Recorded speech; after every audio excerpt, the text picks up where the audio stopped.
আকৃতি কৰিলা বিস্তাৰ অজাক শুনি হৈ লোকে সংসাৰ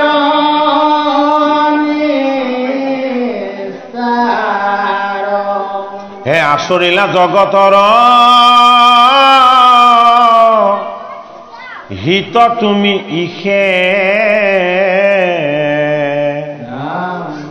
ও তোমাৰ চৰিত্ৰ যশ ৰইল দশো দিশে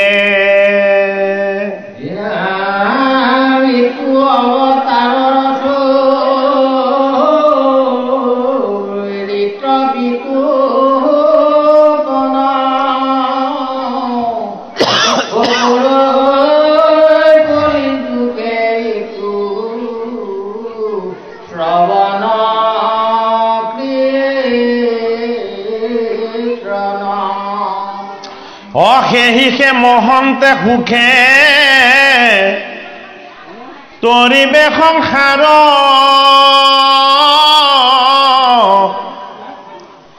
কৰিবে কোটি কোটি পুৰুষ উদ্ধাৰ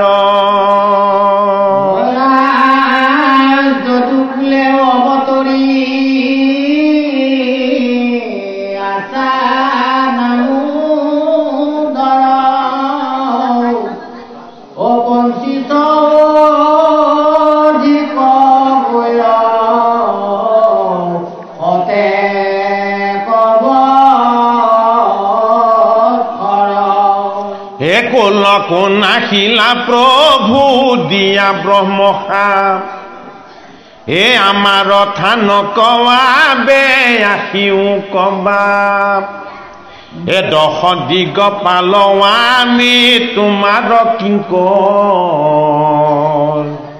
হয় আমাক উপবিতয়াতি কৰা দামোদৰ এ দেৱে সমে বমায়ে হি বুলিয়া পাৰ্থন্ত হবা কুসম্বুদ্ধি মাতি লন্ত ভগৱন্ত কৃষ্ণ ধৰাধামলে নৰৰ ৰূপত অহা 125 বছৰ পূৰ হ'ল বিশেষত্ব এটাই 16 বছৰীয়া তৰুণ হৈ আছে কোনো ক্ষয় নাই বৃদ্ধি নাই কৃষ্ণৰ অক্ষয় অব্যয় হৈ আছে চিৰ তৰুণ তেওঁৰ দেহ ইখত ইখত হাঁহি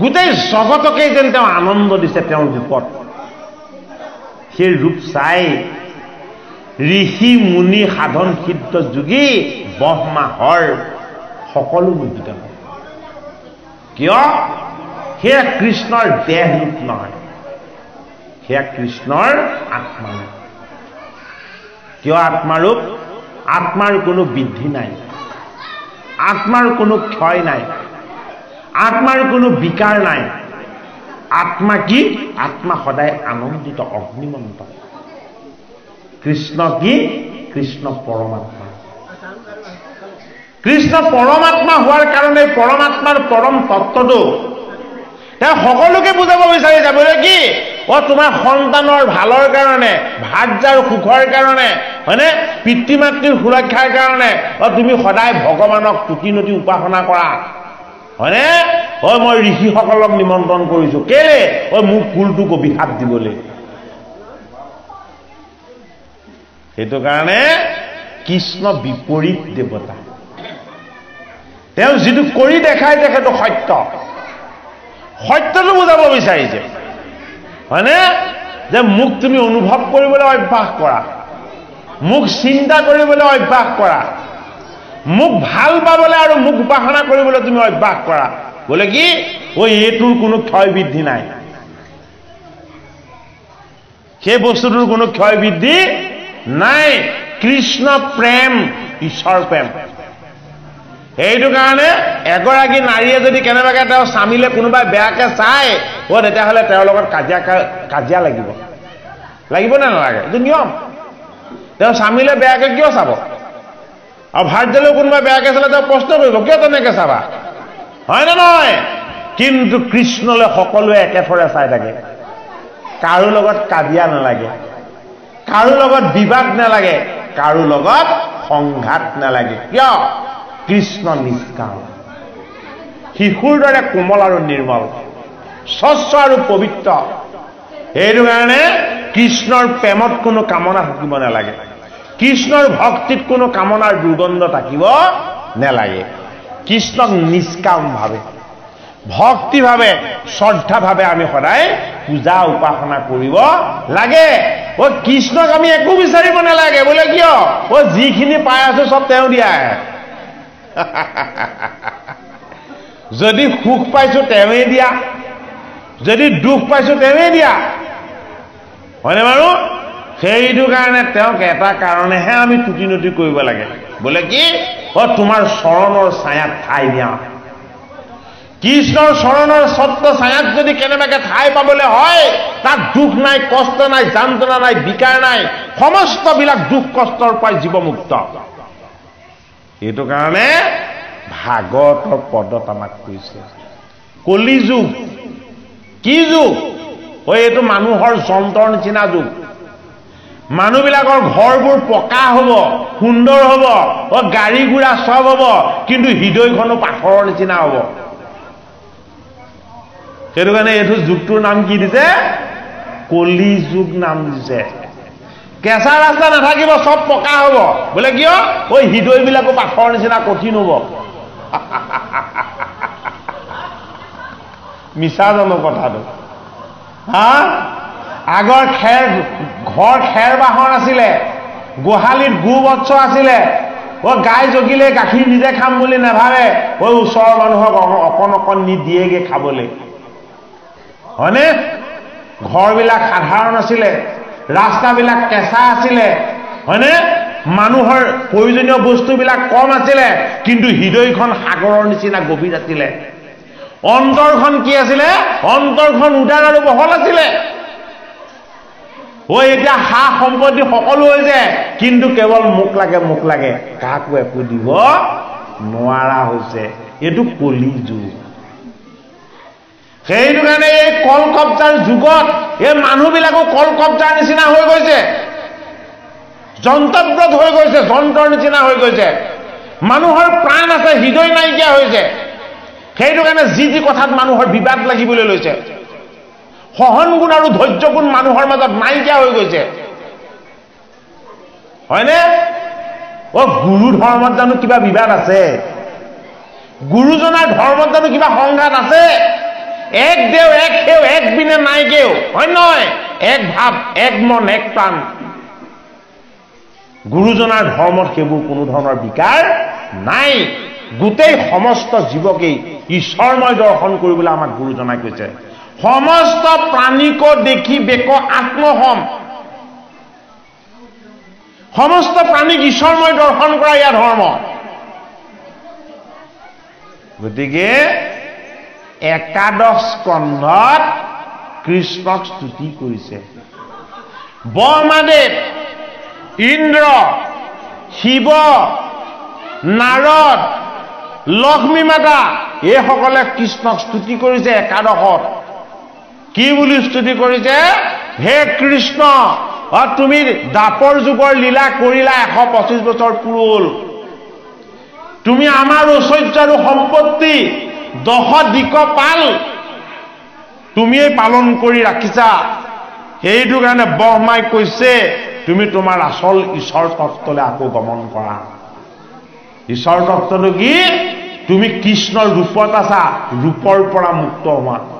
তুমি কৃষ্ণ যদু বংশত গুণত আছা, এই গুণৰ পৰা তুমি আকৌ গুণাতীত হোৱা। হয়নে?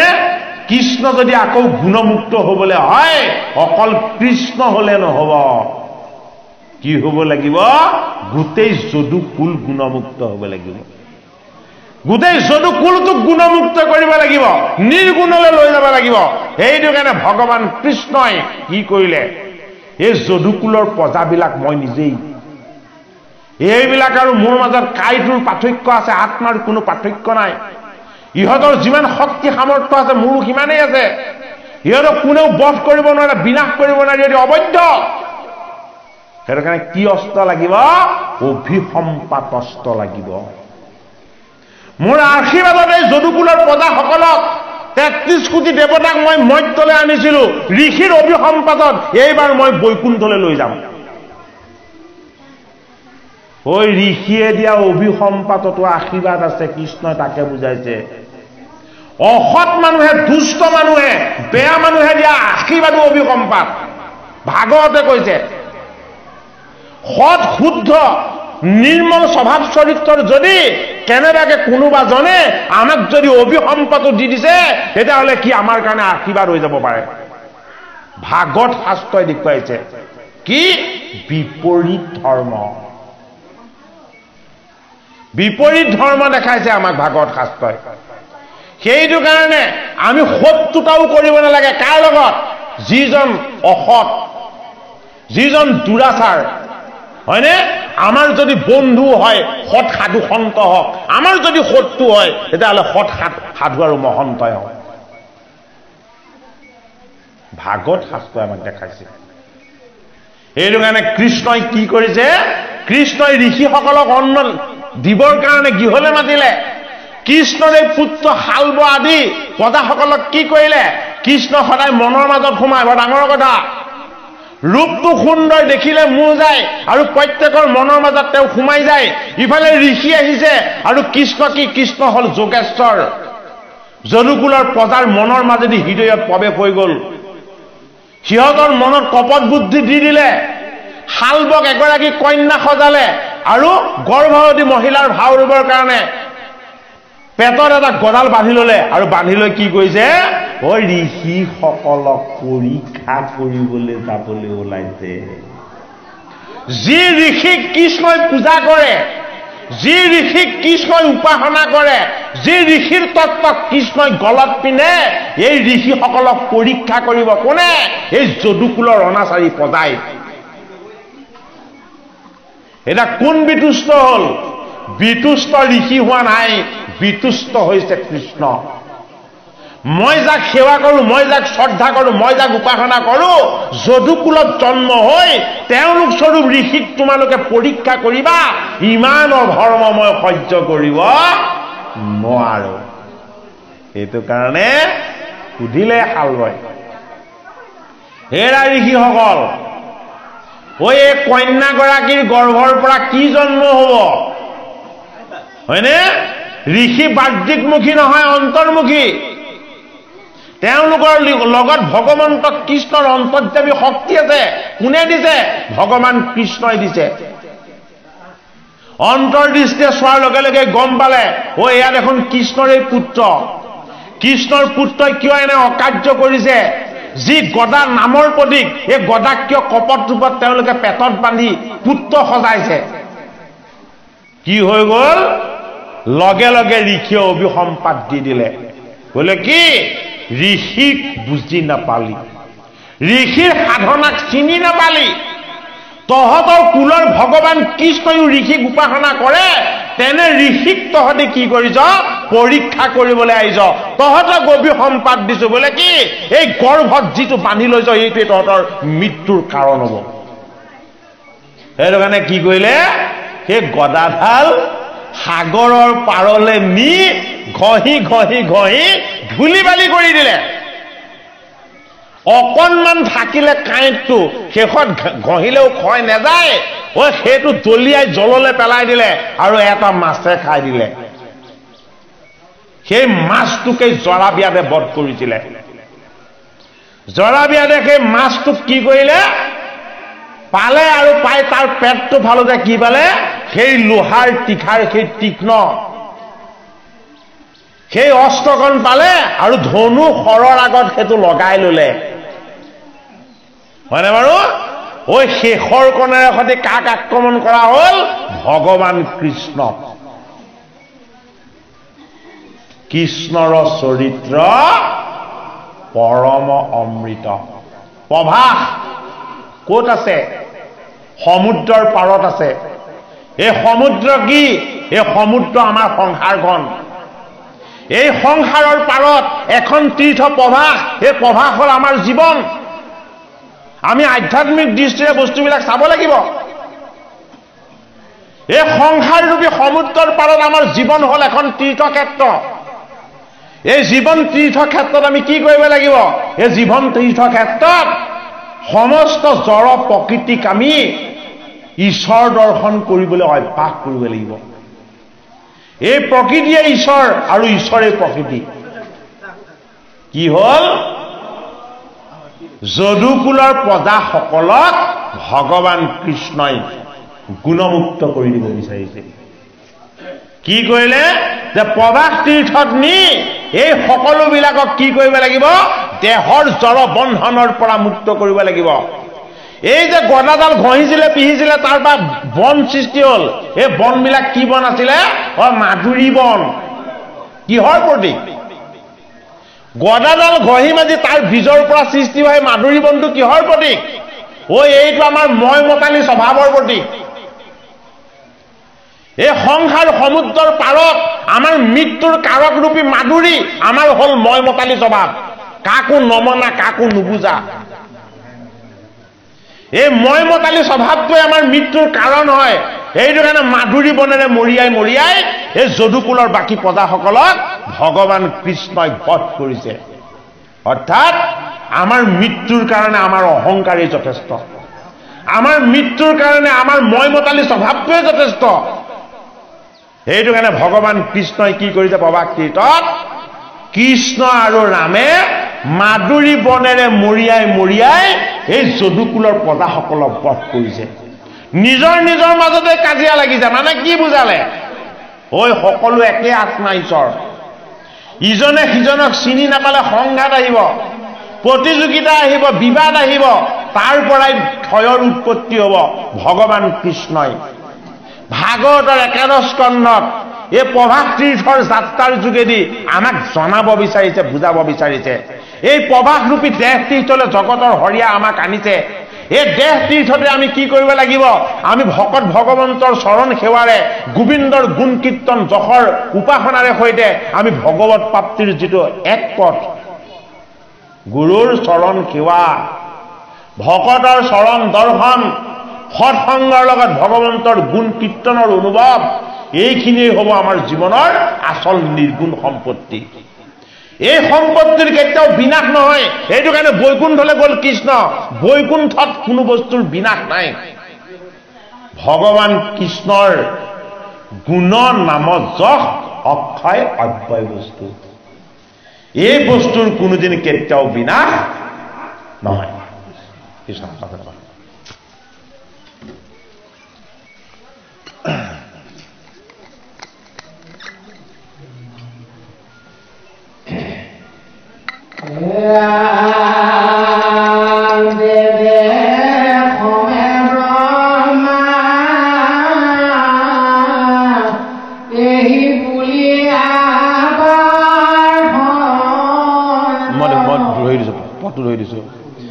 হে দেৱে সমে ব্ৰহ্মা এহি বুলিয়া পাৰ্থন্ত এ সবা কুসম বোধি মাতি লন্ত ভগৱন্ত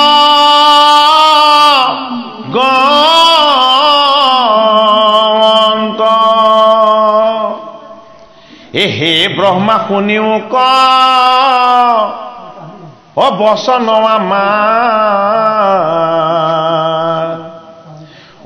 দুইটো সংহাৰিলো পৃথিৱীৰ মহাভাৰ যাওঁ যেবে ইটো যদু কুল সংহৰি হে আৰভৰে দুনাই তল যাই বেব ধৰি পৰমদৰ পৃষ্ঠ যদু কুল নিবাই বিপসা পচলে আক কৰিব সংহাৰ বৈকুণ্ঠক জানতে যাইব তোমাৰ গৃহক আজি আজি আগ হৈ আখবে চলি উৎসৰ্গক শুনি হেন ব্ৰহ্মাদেৱে দুৰি জোৰহাত দেৱে সমে মাধৱক কৰি প্ৰণিপাত পৰমানন্দে বজাই দুদুভিখান অমেৰাণী মাগি আলৰি গৈৰাণী যথান আত্মানন্দৰে কথা শুনে সাক্ষাৎ দ্বাৰকাত অনেকমি লীলয় ত পাত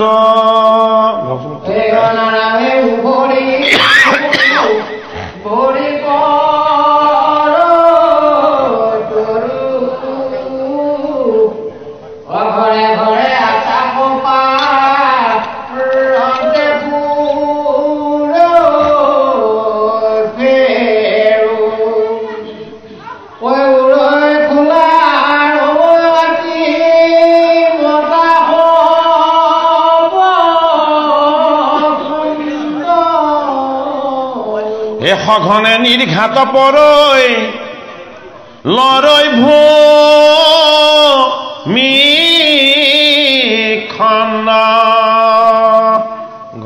এশলাই অৱৰিছে ধাৱে হালধি ৰুধিৰ অন্ন কান্দন্তে লোকৰ থৈ সুৰপ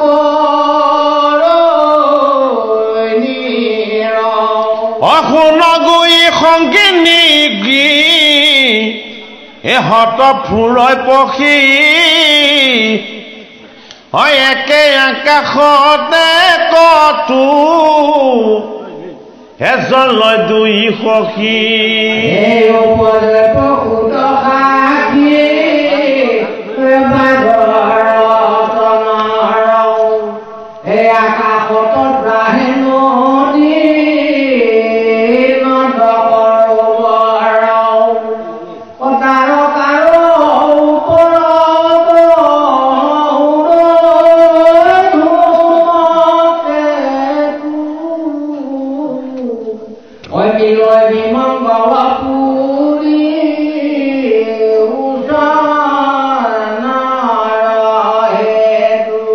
ভগৱান কৃষ্ণ বৈকুণ্ঠলৈ যাব আৰে বৈকুণ্ঠ ভগৱান ঈশ্বৰ বৈকুণ্ঠতে থাকে তেওঁ সদায় হয়নে হে বৈকুণ্ঠত মই নাথ কোৰৈ হে যোগীৰো হিয়া এৰি সমুদায় এ ঠাকুৰ ভকতৰ কীৰ্তন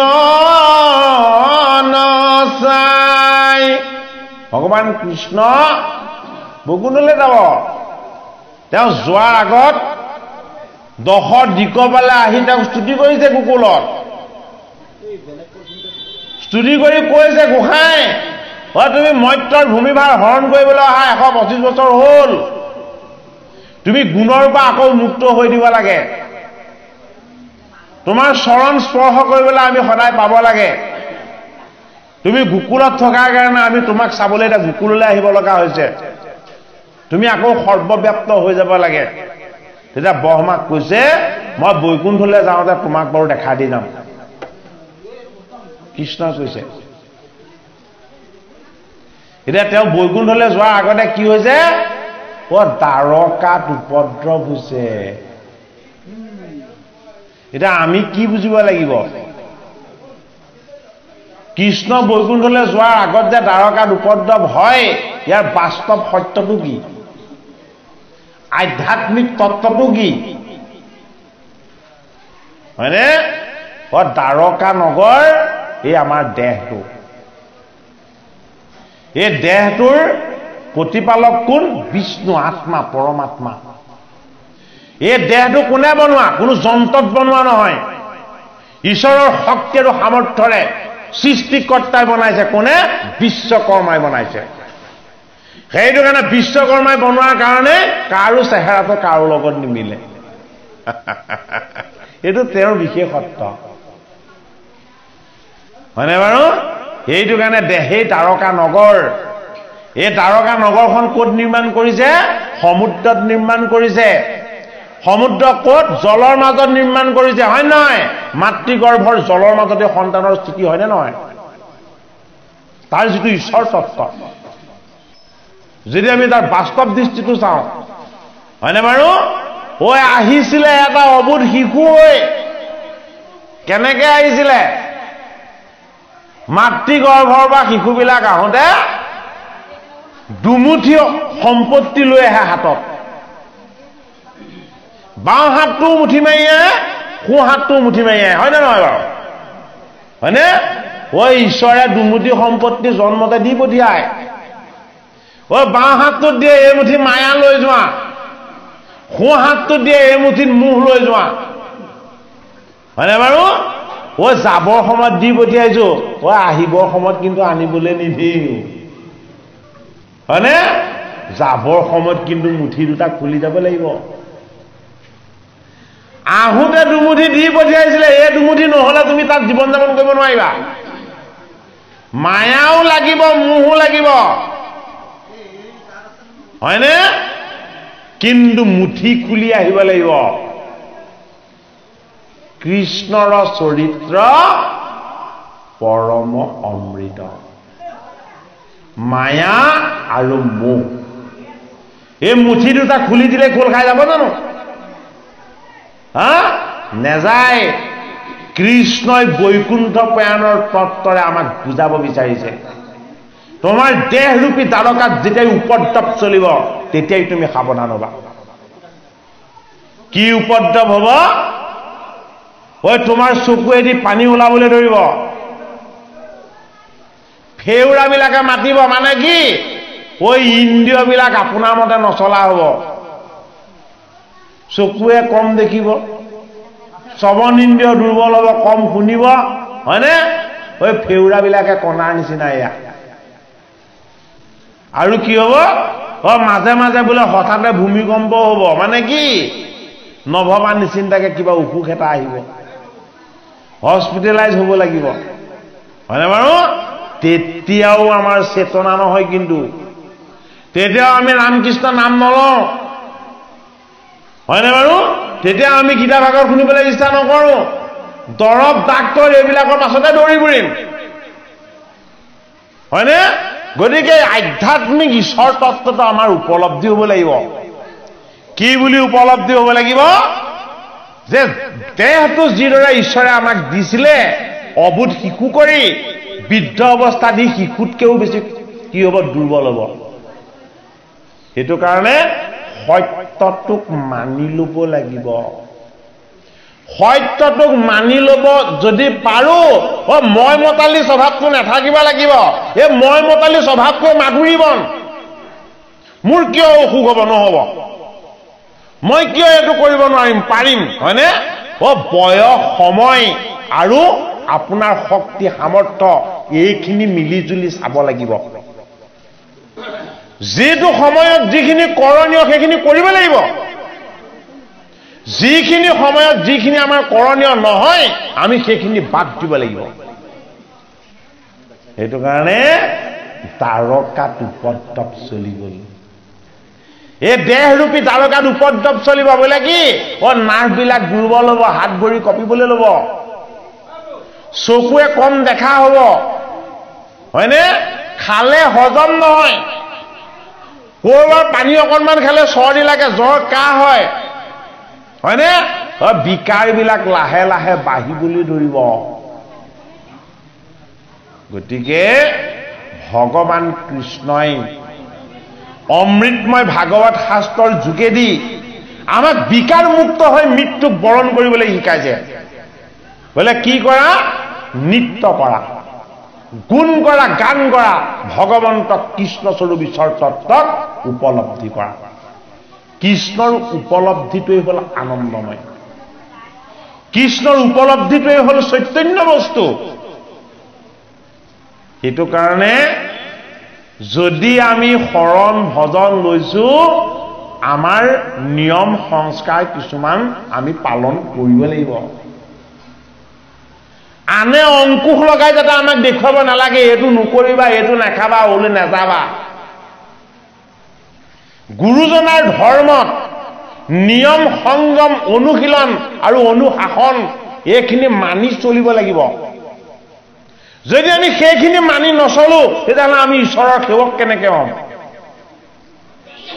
হয়নে নহয় কথাষাৰ? ভকতে যদি ভগৱত প্ৰাপ্তিৰ কাৰণে ঈশ্বৰ সেৱা কৰিছে, তেতিয়াহ'লে আমাৰ অন্ন সংযমী হ'ব লাগিব। আমি যি টি অন্ন খোৱাটো উচিত জানো? কাৰণ তেতিয়া আমি খাবলৈ জীয়াই থকাহে হ'ব, নাম ল'বলৈ জীয়াই থকা নহয় নহয়, হয়নে?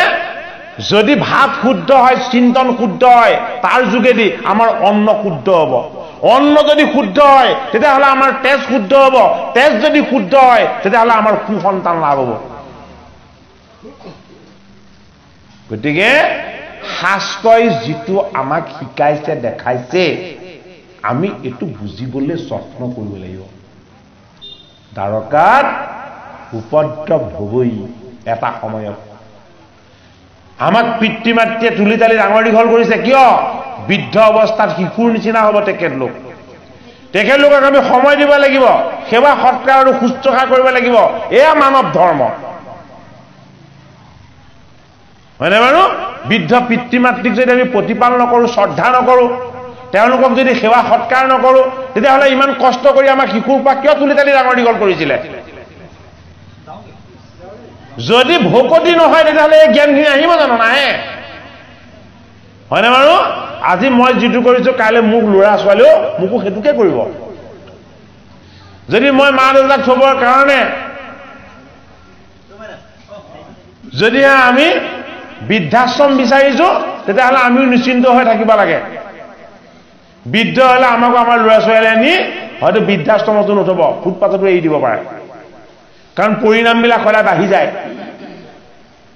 প্ৰত্যেক ক্ৰিয়াৰে সমানৰ বিপৰীতমুখী ক্ৰিয়া প্ৰতিক্ৰিয়া আছে। এইটো নিউটনৰ গতিসূত্ৰ।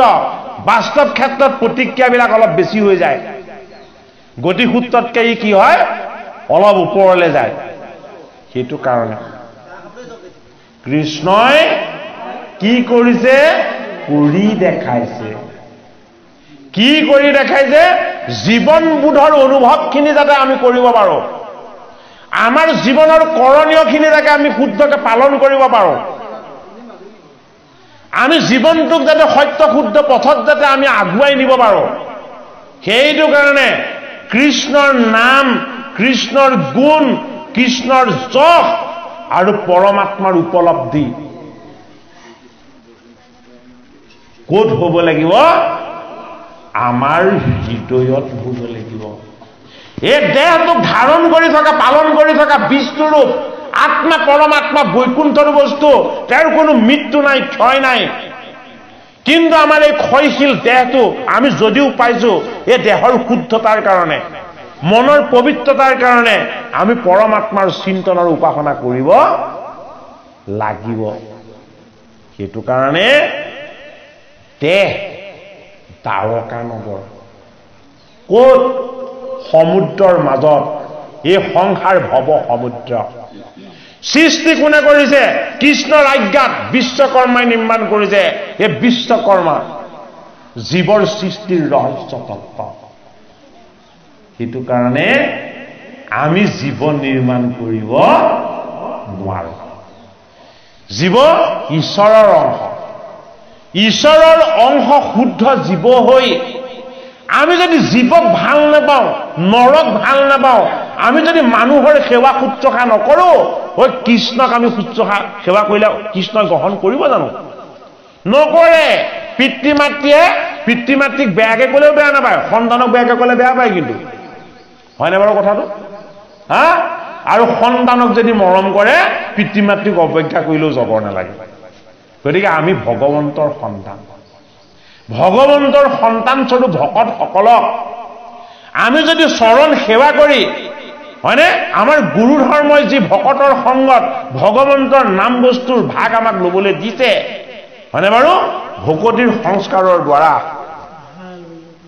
আমি ভকত বৈষ্ণৱক হয়নে ঈশ্বৰ বিষ্ণুময় দৰ্শন কৰি এই আনন্দৰ ভাগ যদি আমি হৃদয়ত অনুভৱ কৰিব পাৰো ভগৱান কৃষ্ণৰ বৈকুণ্ঠ গয়া ক'ত ভাগৱতৰ একাদশ স্কন্ধ এই একাদশ কি একাদশ আমাৰ অন্তৰিন্দ্ৰিয় মন এই মনৰ সংস্কাৰ ভাৱৰ সংস্কাৰ চিন্তনৰ সংস্কাৰ এইখিনি যদি হয়নে তেতিয়া কি হ'ব বৈকুণ্ঠ প্ৰাপ্তিৰ যিটো আনন্দ এই আনন্দটো আমাৰ জীৱন্ত কালতে লাভ হ'ব আমি বৈকুণ্ঠ পতিৰ দ্বাৰা প্ৰতিপালিত যিজন ঈশ্বৰে জগত প্ৰতিপালন কৰি আছে সেইজন বিষ্ণুৱে আমাক প্ৰত্যেককে প্ৰতিপালন কৰি আছে সেইটো কাৰণে বিষ্ণুহে সমস্ত জগতে সাৰ আমাৰ সাৰ হ'ল আত্মা পৰমাত্মা যিদিনাখন পৰমাত্মা এই দেহটো এৰি দিব সেইদিনাখন ই কি হ'ব ই নিথৰ হৈ পৰি থাকিব সেইদিনাখনৰ পৰা আমাৰ আৰু এই পৃথিৱীত একো দৰকাৰ নাথাকে যিদিনাখনলৈকে ঈশ্বৰ আছিলে সেইদিনাখনলৈকে দৰকাৰ আছিলে তাৰ পাছত আৰু আমাৰ কোনো দৰকাৰ বা প্ৰয়োজন নাথাকে ভগৱান কৃষ্ণই কৈছে যে উপজয় পশুত্ব পক্ষী বানৰত নৰ অকালত বাহে নদী নদ সৰোবৰ সময় নহওঁতেই সমস্যাৰ নদীবিলাক বাঢ়ি আহিবলৈ ধৰিছে বোলে কি বয়স 60 হৈছে ইমান বিকাৰ আহিছে ইয়া সমস্যাৰ নদী কলৈ আগমন ঘটিছে জীৱন সমুদ্ৰলৈ আগমন ঘটিছে ৰোগ ব্যাধিবিলাক আহিবলৈ লৈছে হয়নে গতিকে আমি ৰোগীয়া নহবৰ কাৰণে কি হ'ব লাগিব যিমান ভোগী আছে সিমান ৰোগী আছে যিমানে ভোগ কৰিব সিমানে ৰোগ বাঢ়িব সেইটো কাৰণে কৃষ্ণই চুৰ কৰি দেখাইছে কি মাখনহে চুৰ কৰিছে হয়নে নহয় গাখীৰটো উত্তম কৰি তাৰ পৰা প্ৰস্তুত কৰা মধুৰতাকণক মাখন বুলি কোৱা হয় ক'ত আছে মাখন আছে গীতা আৰু ভাগৱতত এই গীতা আৰু ভাগৱতত থকা এই মধুৰ কৃষ্ণৰ গুঞ্জক আৰু লীলাকণক আমি যদি মন্থন কৰি ল'ব পাৰিছো এয়াই হ'ল মাখন সেইটো কাৰণে কৃষ্ণৰ এটা নাম কি মাখন চোৰ কৃষ্ণই মাখন চুৰ কৰি খায় কেতিয়া খালে আমাৰ হৃদয়ত সোমাই তেওঁ খাই গ'ল আমি গমেই নাপালো কেতিয়া খালে যিদিনাখন মই বুলি জানিলো যিদিনাখন মই মোৰ হ'ব লাগে বুলি ভাবিলো যিদিনাখন মই সকলো বুলি ভাবিলো সেইদিনাখনে আমাৰ হৃদয়ৰ মাখন কৃষ্ণই চুৰ কৰি খাই গ'ল বুলি বুজিব লাগিব কেতিয়া খাই গ'ল যেতিয়া আমি ঈশ্বৰক চিনি পোৱা নাছিলো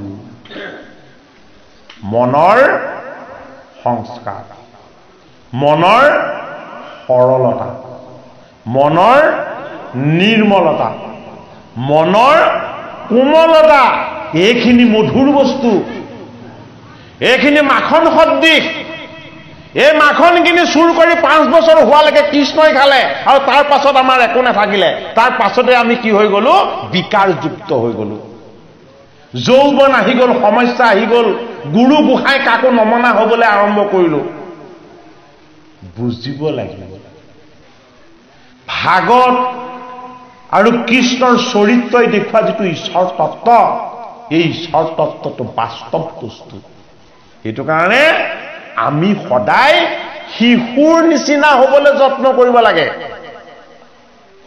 এই শিশুৰ স্বভাৱটোৱে সৰল কোমল আৰু নিৰ্মল ইয়াতে মাখনৰ মধুৰতা আছে কৃষ্ণ প্ৰাপ্তিৰ ব্যৱস্থা আছে যিমানে আমি জটিল হম যিমানে আমি অহংকাৰী হম যিমানে আমি অভিমানী হম সিমানে আমি ঈশ্বৰৰ পৰা কি হম আঁতৰ হৈ যাম সেইটো কাৰণে কৃষ্ণই কি বুলি চেলেঞ্জ কৰিছিলে? কৃষ্ণ বিষ্ণুৱে কি বুলি চেলেঞ্জ কৰিছিলে? কাৰ লগত? নিজৰ গুৰু দুৰ্বাসাৰ লগত চেলেঞ্জ কৰিছে। ভগৱান কৃষ্ণই কি বুলি চেলেঞ্জ কৰিছিলে? যে এই যে চক্ৰ, এই চক্ৰ যদিও মোৰ বিষ্ণুৰ চক্ৰ, এই চক্ৰ মই তোমাৰ পৰা কেতিয়াও হেৰি কৰিব নোৱাৰো, নিৰ্যান কৰিব নোৱাৰো। বোলে কোনে কৰিব পাৰিব? ইয়াৰ উৎপত্তি হৈছে অম্বৰীষৰ পৰা। গতিকে তুমি অম্বৰীষৰ ওচৰলৈ যাব লাগিব। তেতিয়া দুৰ্বাসা ঋষিয়ে কৈছে, মই কীৰ্তনল প্ৰয়োগ কৰি তেওঁক মৃত্যু দিব বিচাৰিছিলো, তেওঁ জানো মোক ক্ষমা কৰিব? তেতিয়া বিষ্ণুৱে হাঁহি হাঁহি কৈছে, হে ঋষি শ্ৰেষ্ঠ, আপুনি মোৰ ভকতক চিনি নাপালে। এতিয়াও অম্বৰীষে স্তুতি কৰি আছে মোক, কি বুলি? যে তুমি মোকেই কষ্ট দিয়া, মোলে কীৰ্তনল প্ৰয়োগ কৰা, এই দুৰ্বাসাক তুমি একো অনিষ্ট নকৰিবা। অম্বৰীষে কি বুলি স্তুতি কৰিছিলে? যে যদিও মোক কীৰ্তনল প্ৰয়োগ কৰি মোক মৃত্যু দিবলৈ বিচাৰিছে, এই দুৰ্বাসা এজন শ্ৰেষ্ঠ ঋষি। অনসূয়া আৰু অত্ৰিৰ তনয়, এওঁ কিবা এটা যদিও ভুল কৰিছে, মই তেওঁ ভুলটো চোৱা নাই, মই এওঁক ঈশ্বৰ জ্ঞান কৰিছো। হে মোৰ ভগৱান, কি কৰিবা? তোমাৰ অস্ত্ৰৰ পৰা এওঁক ৰক্ষা কৰিবা। তেতিয়া কি হল? বিষ্ণুৱে তেতিয়া দুৰ্বাসাক কৈছে, হে ঋষি শ্ৰেষ্ঠ, আপুনি মনত অকণো শংকা নলব। বোলে কি?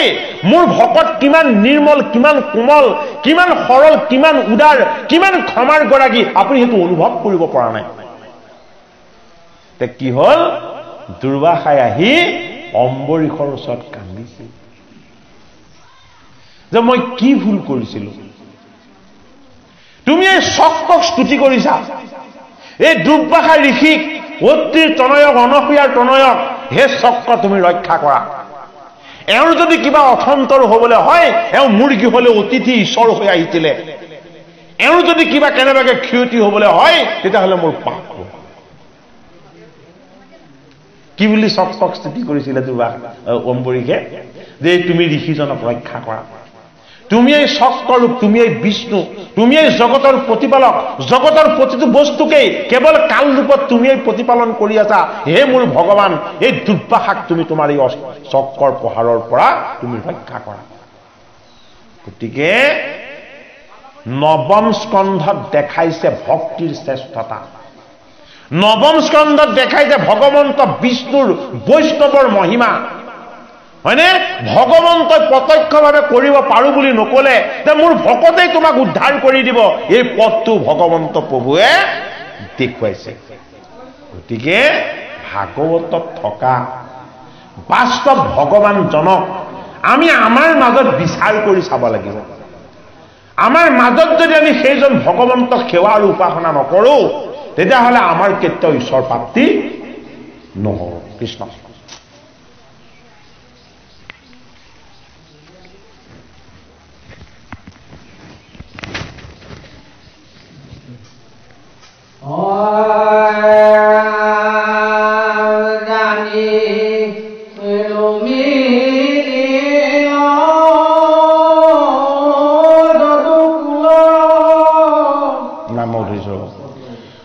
দেখিয়া সমস্ত লোকে কম্পিত হৃদয়, জানিলো মিলিল যদু কুলৰ পলয়, বিপসাপে আহি আমি মজিলো দুখত, ধান দিলে হুঁয়া খৈ সবাৰো মুখত, বিধ বিধ যাদৱ গণৰ ধাতু নাই, কৃষ্ণৰ পাশত সবে ভৈলায়ে কথাই, এই উঠ কণ্ঠ শুকাই মুখ বিবৰ্ণ বদন, কৃষ্ণক সম্বুদ্ধি সবে বুলিলা বচন, ঋষি সাপে পাইলা প্ৰভু বৈলৱী সংগতি, কহি উক কি কৰিবু কেশৱ সম্প্ৰতি।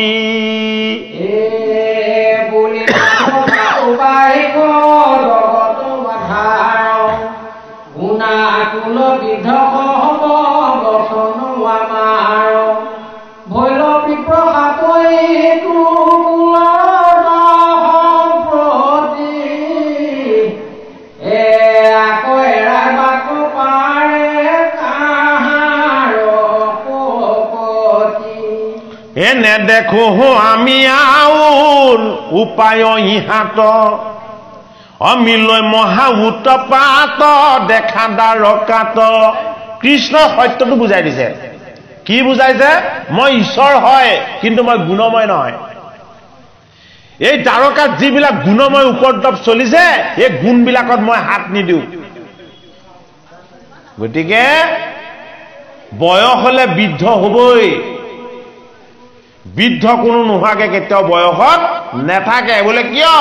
কৃষ্ণই গুণত হাত নিদিয়ে, এইটো কাৰণে বৃদ্ধ হব। কিন্তু আমাক প্ৰতিপালন কৰি থকা আত্মা অক্ষয়ব্যয়। আমি দেহৰ ধৰ্ম চালে নহব, আত্মাৰ ধৰ্ম চাব লাগিব।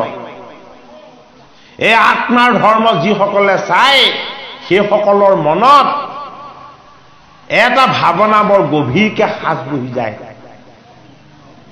মাধৱ মহাপুৰুষে নামঘোষাত আমাক সেইটো দিছে।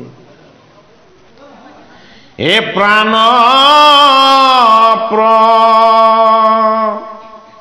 জ্ঞানৰ সময়ত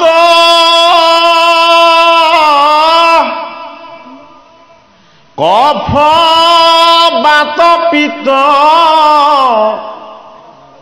আদি যত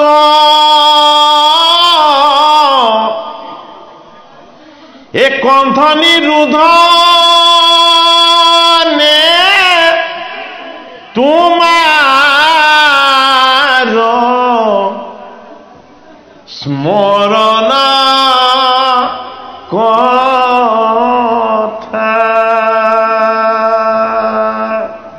সত্যটো দেখুৱাই দিছে আমাক। আমাৰ এই প্ৰাণটো ত্যাগ হবৰ সময়ত কফ বাত আৰু পিত্ত এই তিনিটা বস্তু একলগ হব। আমাৰ কণ্ঠ ৰুদ্ধ কৰিব, দেহত প্ৰচণ্ড বিষ আহিব, স্মৃতিৰ বিভ্ৰম ঘটিব। মাধৱ মহাপুৰুষে আমাক শিকাইছে, জনাইছে। আৰু ভগৱন্ত প্ৰভু দৈৱকী নন্দন কৃষ্ণক এতিয়াৰ পৰা স্তুতি কৰিবলৈ কৈছে। বোলে কি? প্ৰাণ পয়ানৰ সময়ত কফ বাত পিত্ত আদি যত কণ্ঠ নিৰোধনে তোমাৰ স্মৰণ কথা। যদি মই বাক শক্তি হেৰুৱাই পেলাওঁ, মই যদি তোমাক মাতিবও নোৱাৰো, স্মৰণ কৰিবও নোৱাৰো, হে দৈৱকী নন্দন কৃষ্ণ, মোৰ স্মৃতিত তোমাৰ নাম বাজি থাকিব লাগিব। মোৰ স্মৃতিত তোমাৰ কীৰ্তন মই শুনি থাকিব লাগিব। মোৰ হৃদয়ত মই যাতে তোমাৰ চৰণ সেৱাৰ আনন্দ অনুভৱ কৰি থাকিব পাৰো। ঐ, এদিন কৃষ্ণক ভজিলে তেনেকুৱা হ'ব জানো? কেতিয়াও নহয়। জন্ম জন্মান্তৰে কৃষ্ণক ভজিলেহে অন্তিম সময়ত কৃষ্ণৰ চৰণ দৰ্শন হয়, অথবা কৃষ্ণৰ নাম গুণ শ্ৰৱণ কীৰ্তন কৰিবলৈ পায়। গতিকে আপোনাক সবকো আমি সেৱা জনাইছো। এই ভাগৱত এদিন শুনিলে নহব, এদিন কীৰ্তন কৰিলে নহব, হয়নে? এই জীৱনটো ঈশ্বৰে আমাক দিছিলে সৎ কৰ্ম কৰি, সৎ পথত থাকি, সৎ সংগ লৈ হৰি সেৱা কৰিবৰ কাৰণে। কিন্তু কৰ্মবিমুখ ভকতিটো কৃষ্ণই স্বীকাৰ কৰা নাই দেই। কেতিয়াও কৰ্ম নকৰাকে কিন্তু ভকতি নহয়, হয়নে? আমাক ঈশ্বৰে দুখন হাত দিছে সৎ কৰ্ম কৰিবৰ কাৰণে, গুৰু ভকতৰ সেৱা শুশ্ৰূষা কৰিবৰ কাৰণে, হয়নে? জীৱনটোক প্ৰতিপালন কৰিবলৈ হলে আমি কিবা এটা সৎ বৃত্তিও ল'ব লাগিব। এই সৎ বৃত্তিটো যদি ন্যায় নিষ্ঠাৰে আমি পালন কৰোঁ, তেতিয়াহ'লে এয়া ঈশ্বৰ সেৱাৰ তুল্য। গতিকে কৰ্ম বিমুখ ভকতি আমাৰ কিন্তু গুৰু ধৰ্মত নাই। আমি প্ৰত্যেকে সৎ কৰ্ম কৰিবই লাগিব। সৎ কৰ্ম কৰি ঈশ্বৰক অৰ্পণ কৰি কৰ্ম আমি কৰি আমাৰ জীৱনটো অতিবাহিত কৰিব লাগিব। আচল ঈশ্বৰ সেৱা আমাৰ জীৱনৰ সৎ কৰ্মবিলাকতে লুকাই আছে। আমাৰ জীৱনৰ যিবিলাক সৎ কৰ্ম, এইবিলাকতে ঈশ্বৰ সেৱা লুকাই আছে। গতিকে বাস্তৱ ঈশ্বৰ তত্ত্বটোক যাতে আমাৰ উপলব্ধি হয়, আমি কেতিয়া পাপৰ ভাগি হ'ব লাগে আমাৰ যোগেদি কেতিয়া পাপ হয় কোটি কোটি ঘূৰ অপৰাধনীতে বুলি মাধৱে ক'লে নে নক'লে হয় আমি ইয়াত বহি থাকোঁতে এটা পাপ কৰি আছো যদিও সন্মুখত ভাগৱত আছে আমাৰ যোগেদি পাপ হৈয়ে আছে এইটো কাৰণে মাধৱে কৈছে কোটি কোটি ঘূৰ অপৰাধনীতে কি পাপ কৰি আছো হয় আমি জলবায়ুবিলাকক প্ৰদূষিত কৰিছো কাৰ্বন ডাই গেছ এৰি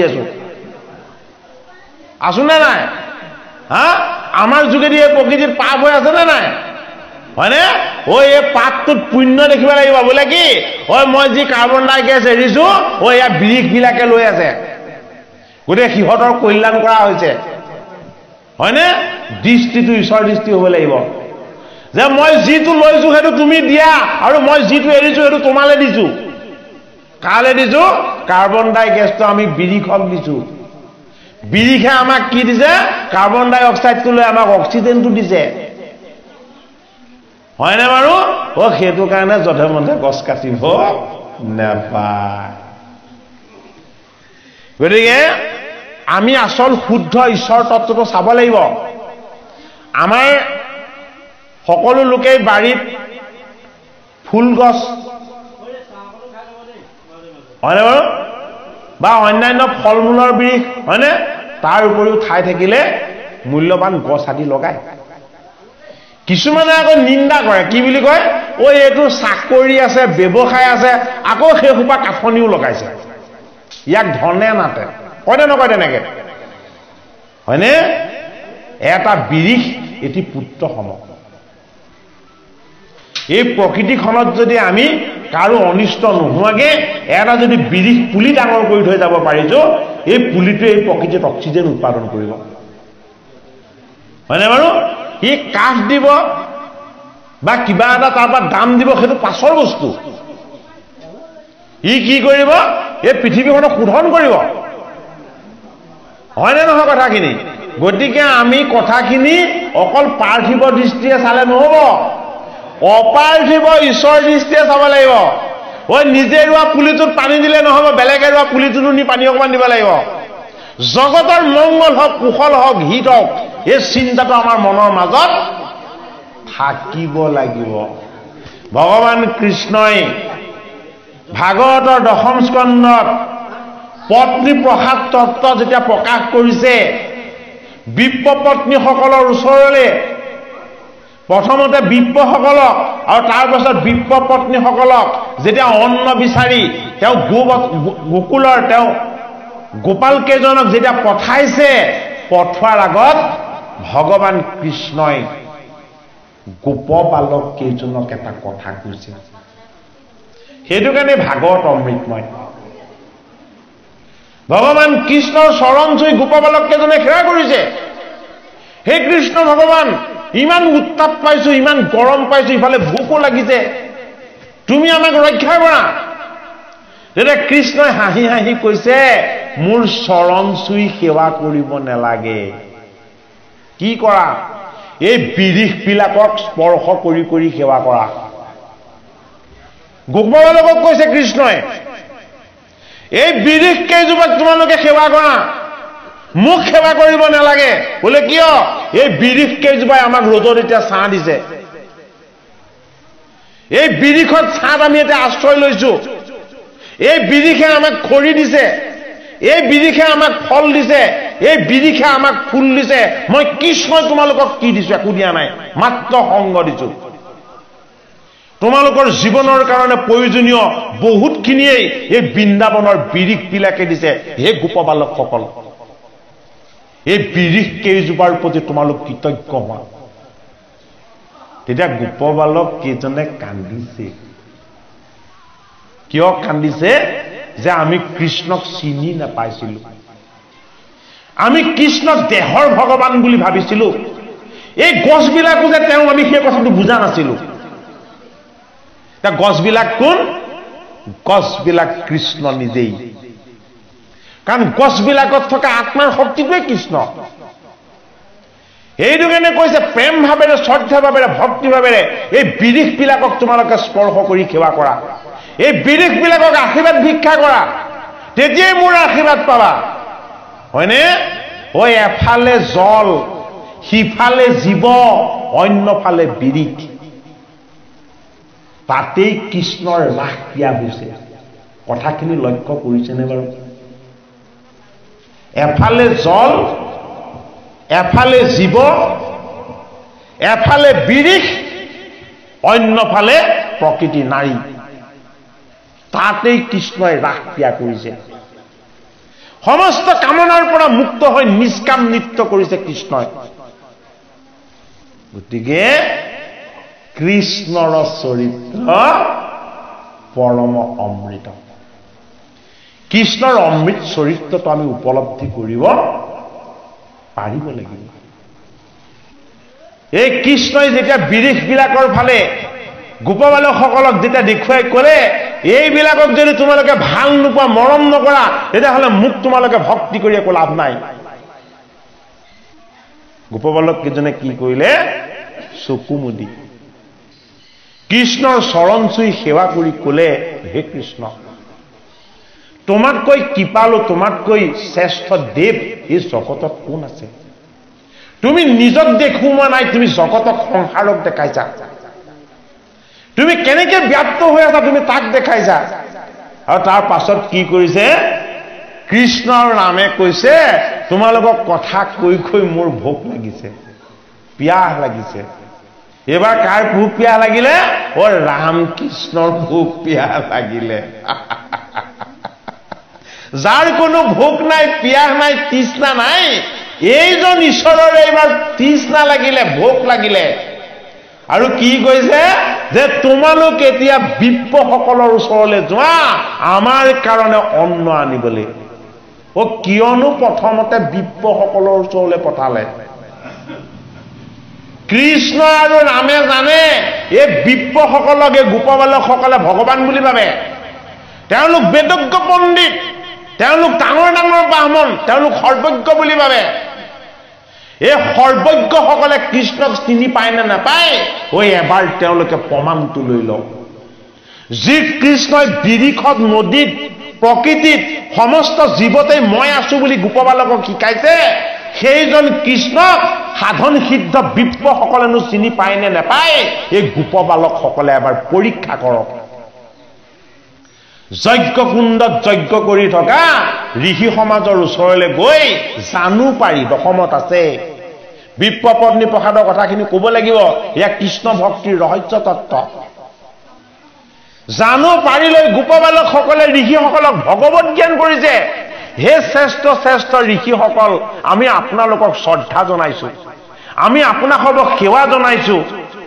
আমাৰ ভগৱান ৰাম আৰু কৃষ্ণই অত্যন্ত ভোক আৰু তৃষ্ণাত আকুল হৈছে, আপোনালোকৰ পৰা অন্ন নিবলৈ পঠাইছে।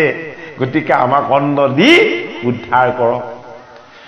ঐ দ্বিজসকলে কি কৰিলে? দিম বুলিও নকলে, নিদো বুলিও নকলে, মুখেৰে মাতেই নামাতিলে, আকৌ এবাৰ কলে, হে দ্বিজসকল, আমাৰ ভগৱান ৰাম আৰু কৃষ্ণলৈ আমি অন্ন নিবলৈ আহিছো, আমাক পঠাইছে।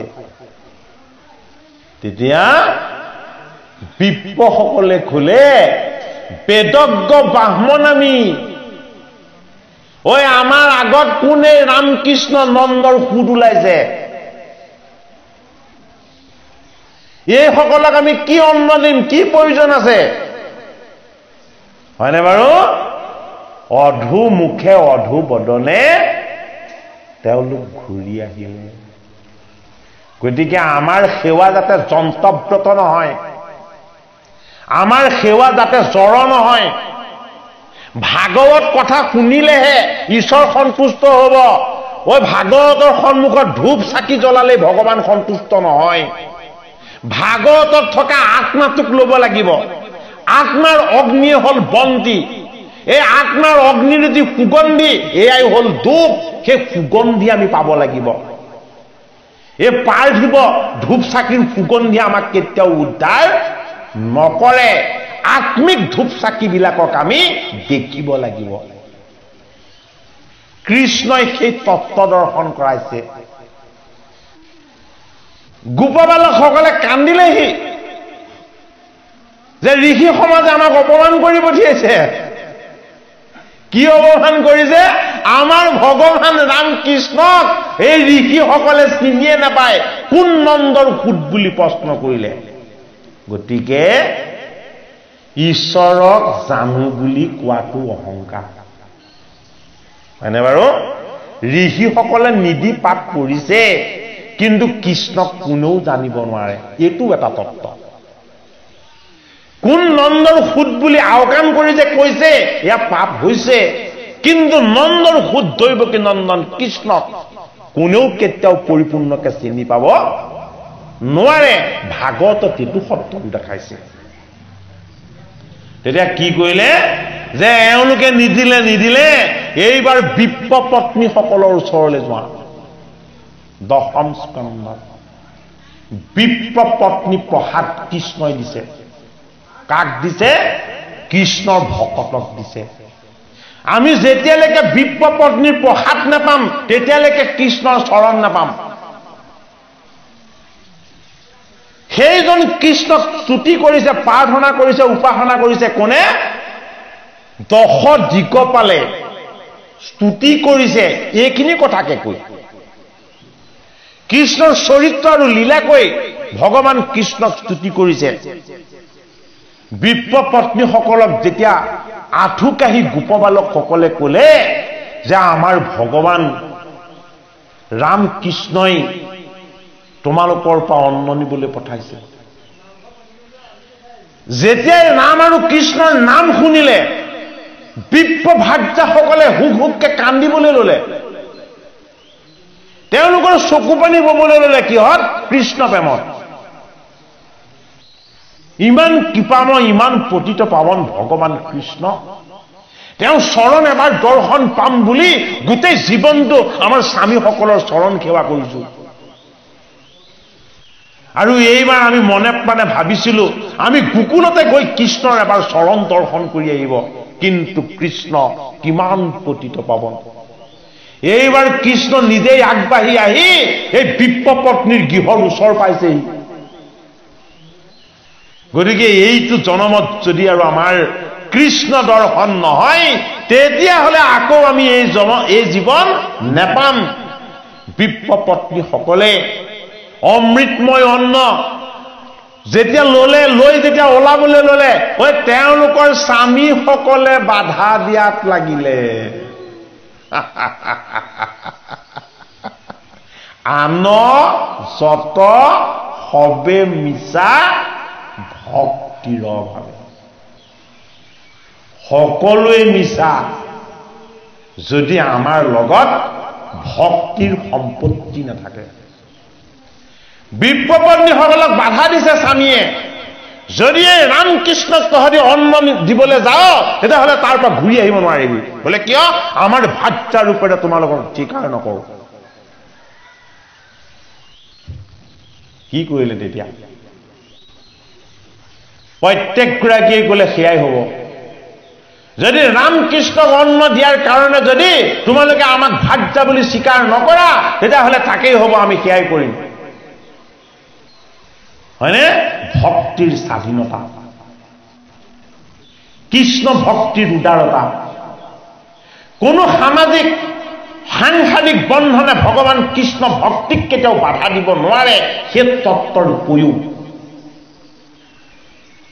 কি হল কোনেও বাধা নামানিলে এগৰাকী বিপ্ৰ পত্নীক তেওঁ স্বামীয়ে হাতটোত থাপ মাৰি ধৰিলে ইহত গলে যক মই কিন্তু তোক যাবলৈ নিদিওঁ এতিয়া কি হল ভাৰ্যাক যাবলৈ নোৱাৰাকে হাতত ধৰি আছে আৰু কি হৈ গল হে কৃষ্ণ হে কৃষ্ণ হে কৃষ্ণ তোমাৰ দৰ্শন মোৰ হৈয়ে গল প্ৰাণ ত্যাগ কৰি দিল যিজন স্বামীয়ে ভাৰ্যাক বিপ্ৰ পত্নীক যাবলৈ নিদিয়াকে হাতত থাপ মাৰি ধৰি ৰাখিছিলে সেই গৰাকীয়ে কৃষ্ণ কৃষ্ণ কৃষ্ণ বুলি কৈ হে কৃষ্ণ তোমাৰ অনন্য ৰূপ মোৰ দৰ্শনেই হৈ গল মই আৰু এতিয়া তোমাৰ ওচৰলৈ যোৱাৰ কোনো প্ৰয়োজন নাই এই বুলি দেহ ত্যাগ কৰি দিলে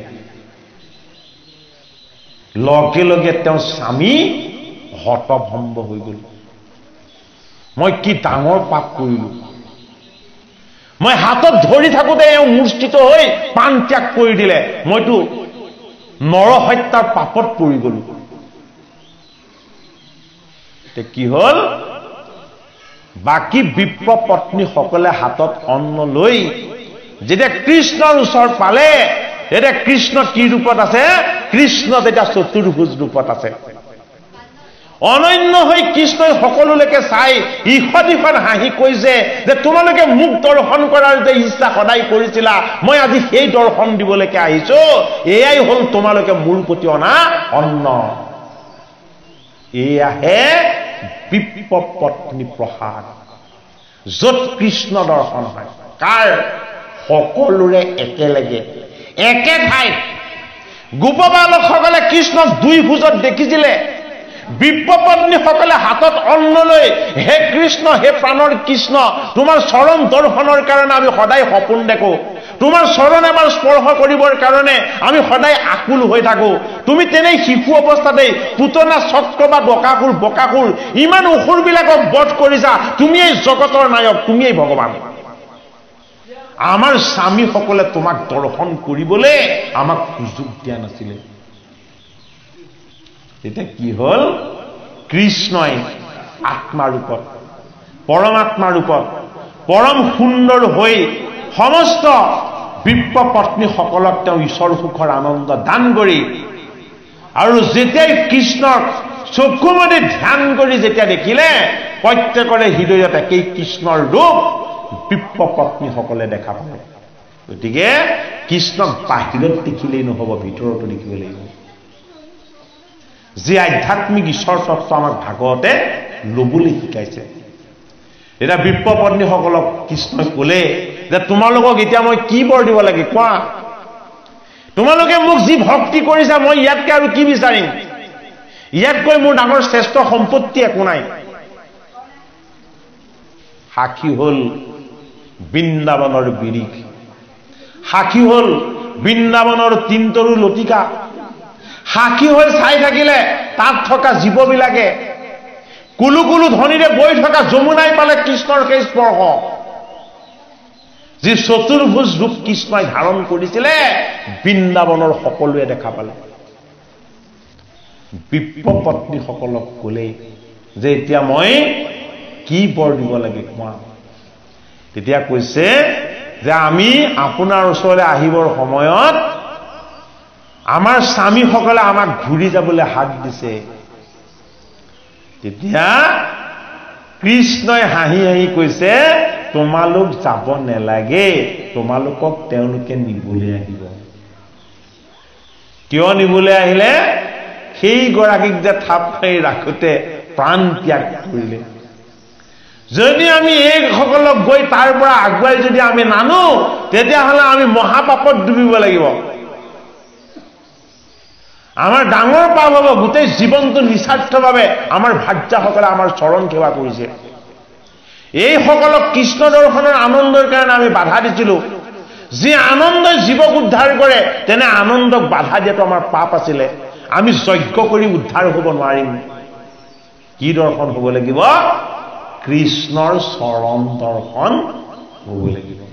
গতিকে সেই কৃপালু গুৰুমূৰ্তি বাপ বান্ধৱ সমস্ত সময়ৰ সংকেতটো আমাৰ কাৰণে উঠিবলৈ হৈছে। গতিকে আপোনাক সবে আজ্ঞা কৰক। আমি কালি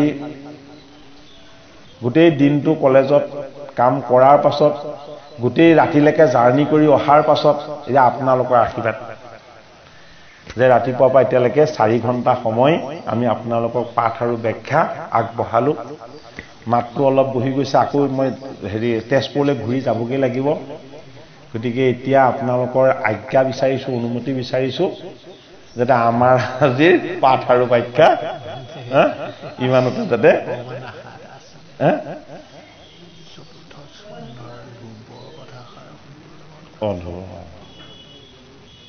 গতিকে আমাৰ সেৱকী বাপ জনায়ো কি মতামত দিয়ে দিয়ক।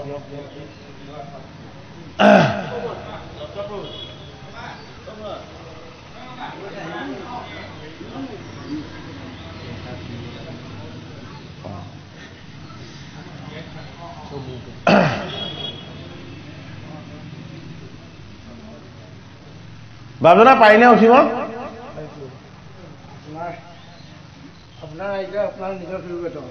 কৃষ্ণ কৃষ্ণ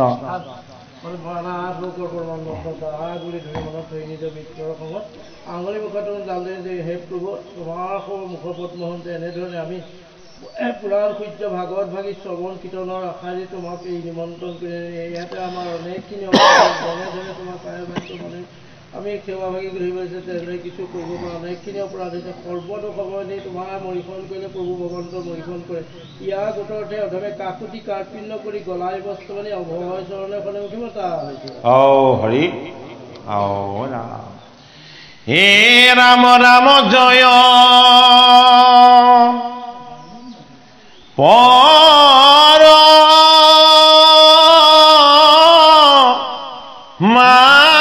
মানন্দ ও পিউত দুচৰণক মলম কৰণ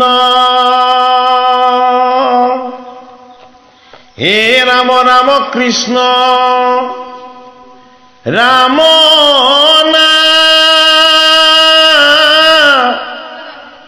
নাৰায়ণ এ তজুপদ কমলে ম জুকম ৰমন হে ৰাম ৰাম কৃষ্ণ ৰাম কৃষ্ণ ৰাম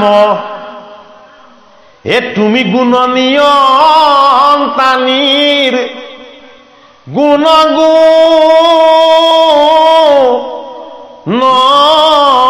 ধাম ও ৰাম কৃষ্ণ ৰাম হৰি ৰাম চন্দ্ৰ ৰাম ৰাম ও শ্ৰী ৰাম দেৱৰ ঘূপতি ও হে প্ৰভু ৰঘুনাথ হে প্ৰণাম উদমায়া মাথ এ তুমি মোৰ হবা নিজ গতি হৰি ৰাম হে ৰঘুকুল নন্দন মুৰাৰী হে গোপাল গোবিন্দ ৰাম হে গোপাল গোবিন্দ ৰাম হে গোপাল গোবিন্দ জয় ৰাম এ তোমাৰ চৰণে হৰি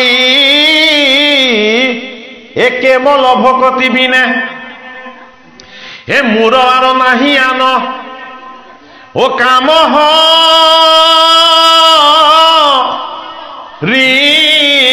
ৰাম হে গোপীনাথ গোপীনাথ হে গোপীনাথ গোপীনাথ অ গোপীনাথ গোপীনাথ হৰি এ তোমাৰ চৰণ দুই এ চৰণে শৰণ ললো হে লৈও মোক নিজ দাস কৰি হৰি ৰাম হে লৈও মোক নিজ দাস কৰি হৰি ৰাম হৰি নাম হে ৰাম ৰাম ৰাম হে কৃপালু গুৰুমতী বামপাণ্ড ভকত বৈষ্ণৱ সমস্ত বৈকুণ্ঠৰ কল্পটোৰ ভাগৱত শাস্ত্ৰ এই শাস্ত্ৰ পুৰাণ সূৰ্য এই সূৰ্যৰ ওচৰত আমি তিনি এটা ধূলিকণা গতিকে গুৰুজনৰ কৃপা ভকত বৈষ্ণৱৰ আশীৰ্বাদ ঈশ্বৰৰ দয়া এই অমূল্য সম্পত্তিকে লৈ আমি ভাগৱতৰ পদ অকণমান তত্ত্বগতভাৱে পাঠ পৰ্যালোচনা আগবঢ়াইছিলোঁ। ইয়াতো আমাৰ শব্দ উচ্চাৰণ আদিত ভুল সিদ্ধ হৈছে চাগে। গতিকে আপোনাসৱে আমাৰ সমস্ত অপৰাধ মোচন কৰিব বুলি আশা ৰাখি আমাৰ পৱন দত্ত বাগজনাৰ এই অনুষ্ঠানৰ প্ৰতি নিমন্ত্ৰণ এবছৰ আগতেই এটা বৰ্ষৰ আগৰ পৰাই তেখেতে যোগাযোগ চলাইছে। গতিকে এনে এজন ভকতৰ মনৰ ইচ্ছা আজি ভগৱন্ত প্ৰভুৱে পূৰ কৰিছে। এইদৰে পূৰ্ণ কাম হৰিয়ে ভকতৰ মনৰ বাঞ্ছা যাতে পূৰ্ণ কৰে, ইয়াকে জনাই জয় জগতগুৰু শ্ৰীমন্ত শংকৰ কৃষ্ণ।